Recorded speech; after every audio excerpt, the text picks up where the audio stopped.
खुलुमबाय आसाम आयेन आफादनि जानानै बयनिबो रंजालि बैसागु आरो गोदान बोथोरनि गाहाम हामलायनाय बावहरबाय। माब्लाबानो जों आरोबाव मोनसे बोसोरखौ बिसम्बिनि बिलाइयाव लिरनानै दोनबावबाय। मोजां गाज्रि गासै बिसम्बिखौ मोजोमनानै बयबो आवगायबोदों रंजालि बैसागुखौ बरायनो थाखाय।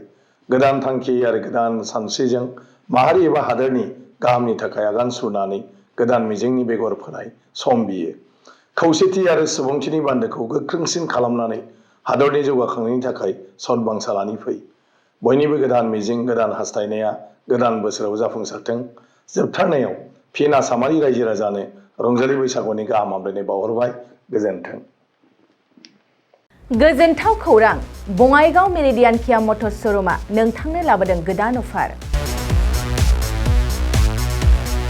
मेरिडियान किया मटर्स श'रुमआव नोंथाङा खम बेसेनावनो किया कम्पानिनि गुबुन गुबुन मडेलनि गोदान गारिखौ लानो हागोन।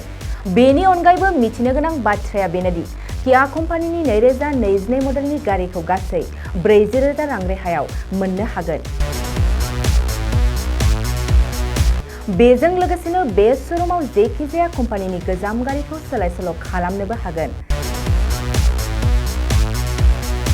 दासान्दि बे अफारा सोलिगासिनो दं।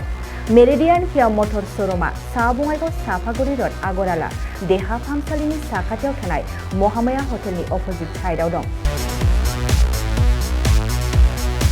बे अफारखौ मोनफुंनो थाखाय नोंथाङा अनलाइनबो बुकिं खालामहरनो हागोन।